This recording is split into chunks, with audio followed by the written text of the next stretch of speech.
Everyone knows there's nothing quite like a good tearjerker ending, but did you know Twin Peaks had not one but two? This list includes a few you might not expect. Be warned though, here there be spoilers. The second and final season of Fleabag proudly announces in its first episode that it's going to be a love story. By the end of the season though, you realize that it's not necessarily a love story with a happy ending. The season's thrust involves the titular character falling for a priest, who ultimately decides to remain devoted to God. In the final scene, he visits her at a bus stop, and she tells him that she loves him. His reply is devastating. It'll pass. So in the end, Fleabag doesn't get to be with him, even though he admits he loves her as well. It's a terribly sad ending, even when you realize, by the end, that Fleabag will probably be okay. In a gesture that suggests the finality of the ending, she walks away from the camera that's been following her this entire time. She no longer needs to share her life with the audience, and the audience too needs to be okay with it. The final moments of 6 Feet Under were almost certainly designed in a lab to completely devastate everyone who loves the show. As Claire, the baby of the Fisher family, drives away from the life she's known, the show transitions to a montage in which every single one of the show's recurring characters meet their maker. It's a perfect summation of death's beauty and inevitability. The show suggests that each of its main characters go on to lead meaningful lives, and then, at some point, pass away, as all people must. It doesn't treat death as a cudgel, or as something that only exists to get an emotional reaction out of viewers. Instead, 6 Feet Under shows death as what it is, a natural part of being alive. Everything is temporary, and in the final moments of the series, the show provides a gut-wrenching reminder to hold on to what you've got. Although it's only 5 episodes long, Chernobyl nevertheless leaves a huge impact on its audience. The series tells the story of the Chernobyl disaster, with particular focus on the bureaucracy that proved so ineffectual in dealing with the crisis. In its final episode, the show depicts the USSR's half-hearted effort to hold people accountable for this. Ultimately, a few low-level men inside the facility are held responsible, while the entire system that they existed within is ignored. The lies that were told about the Chernobyl facility and the conditions that led the facility to be unsafe are not reckoned with at all. In the end, Valery Legasov, the crusader who wanted to change how the USSR handles its nuclear facilities, is revealed to have taken his own life. He knows that the change he longs for will not come, that people are much happier with living the lie, and that is a truth he cannot live with. Although each series of Blackadder is set in a different era in history, the show's overall tone always remains relatively constant. The show's final season, Blackadder Goes Forth, places the show's anti-hero and his supporting cast in the trenches of World War I. Because it's a comedy, you might be tempted to assume that Blackadder is going to trivialize the grim nature of the war it's depicting. But the show takes the opposite approach. In its final episode, Blackadder and the rest of the show's characters realize that they are about to be sent on a suicide mission. They spend much of the episode attempting to escape from their fate, but to no avail. Good luck, everyone.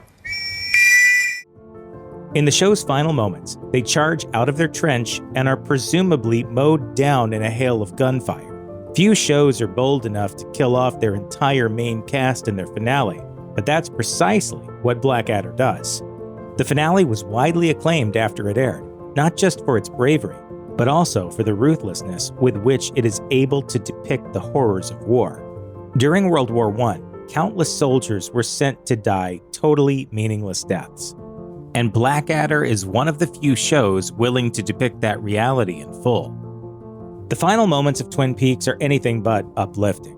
Disregarding The Return, which functions more as a sequel than as a continuation of the original series, Twin Peaks Season 2 finale leaves things in a pretty dire state for its heroes. Initially, you're led to believe that Dale Cooper has managed to enter the Black Lodge, rescue Annie Blackburn, and return to the town of Twin Peaks unharmed. In the show's final moments, however, it becomes clear that Dale Cooper is no longer the stand-up FBI agent he was at the beginning of the series. Instead, he's been corrupted by Bob, the evil presence at the heart of the town who is responsible for the death of Laura Palmer. In the final moments of its original run, Twin Peaks pulls the rug out from under its audience. revealing that the show's stalwart hero is gone, having been replaced by a vision of pure, unbridled evil. And although Coop certainly wouldn't be gone forever, it's not like the return gave him much of a happy ending either. Veep's ending isn't sad in the sense that it might make you cry. Rather, the show devotes its final episode to the emptiness of politics. As Selena attempts to win her party's nomination for president, she reveals that she's willing to sacrifice everyone and everything she's supposed to care about in order to get it. She trades away her principles to earn support from other wings of her party, and blames Gary, the person who has been at her side throughout the entirety of the show, for an FBI investigation into her charity fund. Selena betrays everyone, and as a result, she gets exactly what she wants. Ultimately, though, viewers know that her victory is a hollow one, because it comes at the cost of every character they've grown to love. From its first episode, Veep presents a world in which what you achieve as an influential politician matters far less than how much power you accumulate. In its finale, Veep doubles down on that brutal theme and digs into the dark heart of what makes the American political system so absurd. The ending of Parenthood is dark in a uniquely simple way. It focuses on the death of the Braverman family's patriarch, Zeke. The show's final moments take place after Zeke's death, as we see the rest of the Bravermans assemble to play baseball in his honor. It's a beautiful, moving tribute that acts as a reminder of the legacy that Zeke has left behind. He created the family at the center of the series, and in its final moments, the show chooses to spotlight that. Zeke's death is a sad event, but Parenthood reminds its audience that feeling sad is just one part of the human experience. Losing Zeke feels like losing a member of your family should. It breaks your heart, but it also gives you a chance to remember all the great things the person did while they were alive. It's bittersweet, contemplative, and totally honest. How do you end a show when your principal characters have been dead the whole time? As it turns out, the answer is to kill them again. In the final episode of The Good Place, all 4 core members of the show's human cast have all finally arrived in the good place. Once there, they're able to fulfill every desire they've ever had. Eventually, though, they realize that they're ready to move on, and essentially phase out of existence itself. It's a concept that's almost too heady for TV, but Chidi, ever the professor, explains it well. Life in the good place is like a wave. Once you crash on the shore, you disappear, but the water you leave behind is still very much there. The wave was just a different way for the water to be for a little while. The Good Place's finale is about learning to accept the end of your own existence. Specifically, it's about willingly relinquishing your identity and becoming a positive force in the universe. Death isn't the end for the show's main characters, but in the final episode, they all blink out of existence for good, in a way that goes far beyond the mere stopping point that is physical death. The show makes clear that they've all accepted this choice, of course, but that doesn't mean it's not utterly heartbreaking. After 11 seasons on the air, no one expected MASH to do anything all that daring in its final episode. The series finale chronicles the end of the Korean War, and the party that the members of the camp throw before they say their tear-filled goodbyes to one another. Before those farewells happen, though, the show offers up a meaty plot about the weight of the conflict and what it's done to Hawkeye Pierce, the show's main character.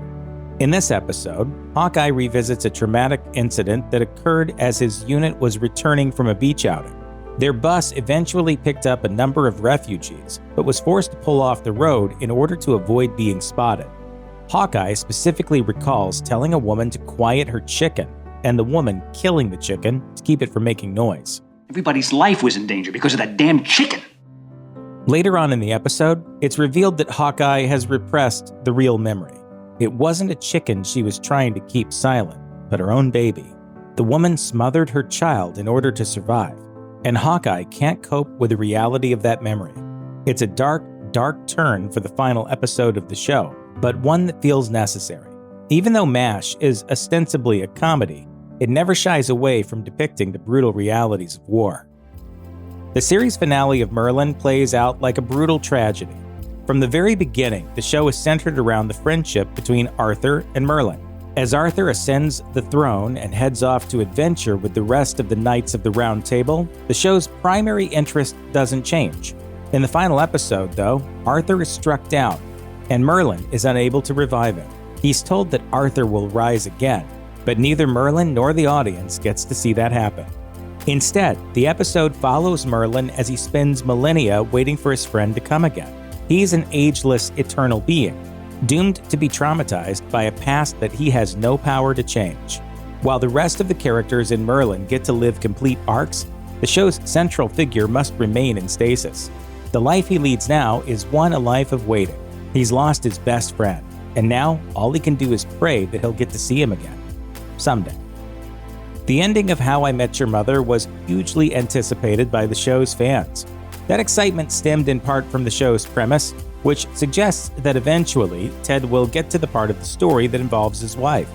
The finale does indeed reveal their first meeting, before offering an abbreviated look at what his life with his kid's mother, played by Kristen Milioti, went on to be like. It's just as sweet and romantic as fans hoped for. The episode ultimately reveals, however, that the mother died in 2024. She and Ted built a life together, but it wasn't one meant to last forever. Although Milioti only plays a prominent role in the final arc of the show's run, she made such an enormous impression on audiences that her death proved to be a deeply sad and divisive event. The entire show builds up to the mother's arrival, and when audiences finally meet her, she doesn't disappoint. But the show's decisions might. How I Met Your Mother's final episode became further controversial for suggesting that, after the mother's death, Ted ultimately falls back in love with Robin. To many, this choice rings hollow, in part because of all the hype that had been built around the mother. If you present a simple and factual account of what happens at the end of The Americans, it might not seem all that devastating. Philip and Elizabeth, the Russian spies at the center of the show, managed to safely return to the USSR after spending years living as Americans. In order to make their escape, though, they have to give up the entire life they've built in the US. Their daughter, who was supposed to join them on their journey to the USSR, decides to stay behind, and it's unclear whether they'll ever see her again. When you dig into the human emotion at the core of this finale, its true tragedy is revealed. Philip has to tell his best friend that he's been lying to him for years, and entrust him with looking after the son they're leaving behind. Once more, the society they're returning to is on the brink of collapse. All of the crimes and the lies that the two of them have been caught up in, all for the sake of their homeland, will have been for nothing. They built their lives in the US and were forced to abandon those lives for a country they haven't lived in for years. And then, at the end of it all, that failing country makes it perfectly clear that it doesn't actually care about them. It's a crushing final blow for the show's protagonists. The final episode of The Leftovers has a happy ending, but it's one that comes after an enormous amount of trauma. The finale is set more than a decade in the future, as Nora lives a quiet, remote life in Australia. That life faces a huge disruption when Kevin, her former boyfriend and the love of her life, shows up out of the blue. The entire episode is built on the weight of the history between these two characters, and that history is more than a little grueling. When they finally reconcile, it's a moment of enormous relief, and a reminder of how far they've both come. The Leftovers is set in a world in which 2% of the world's population has inexplicably vanished, and the show's finale chooses not to provide any firm answers about this. Instead, it suggests that what matters is how its characters feel, and whether or not they've been able to overcome their struggles. Indeed, Kevin and Nora have certainly struggled before, but the finale suggests that maybe, just maybe, there might be cause for hope. It's an optimistic ending, but one that serves to highlight the deep sadness that the two of them have shared throughout the series. BoJack Horseman's final episode opens with the titular character being rescued from the pool at his former house. He winds up in prison for trespassing, and finds that the routine his life takes on in jail helps him in his battle with addiction. The finale then leaps forward 1 year. BoJack is released for Princess Carolyn's wedding, where he sees all of his old friends again.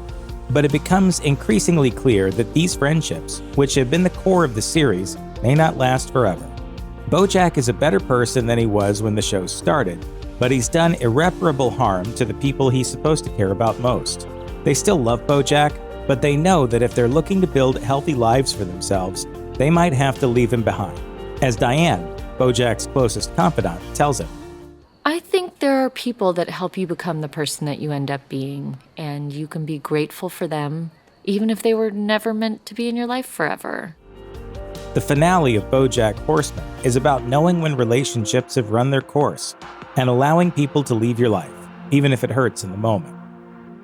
When They See Us has an ending that could actually be described as happy. The Central Park Five, who have spent years in prison, are eventually exonerated for the crime of sexually assaulting a woman, and the real criminal is brought to justice. In the end, their story is one of triumph, but that triumph comes at an enormous cost. The young kids at the core of the series have been brutalized by a system that was built to automatically assume the worst of young black men like them. These characters have been traumatized, and the fact that they are eventually exonerated does not erase what has happened to them. When They See Us sheds a light on the crime that was perpetrated against these boys, and what it reveals is devastating. They were totally unable to defend themselves, and so they were swallowed up by a vicious establishment. The fact that they're spat out again is little comfort to anyone. A TV show about the AIDS crisis was never going to be a great time, but It's a Sin is still a particularly horrifying reminder of what the early days of AIDS were truly like in the UK. The show follows a group of young gay Londoners who are thrilled to be able to live their lives as who they really are.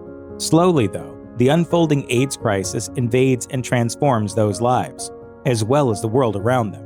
By the end of the show, several of the main characters have died, and the show's final moments are rooted in the show's protagonist succumbing to the virus. He was once vibrant, cocky, and full of life, but he dies alone in his childhood bedroom, cut off from his friends by his panicked, homophobic mother. It's a Sin is about what it meant to be gay during this era, and how AIDS redefined an entire generation of people. It's also about a few particular young men whose lives are cut tragically short. The finale brings this tragedy into sharp and unforgettable focus. Check out one of our newest videos right here. Plus, even more Looper videos about your favorite shows are coming soon. Subscribe to our YouTube channel and hit the bell so you don't miss a single one.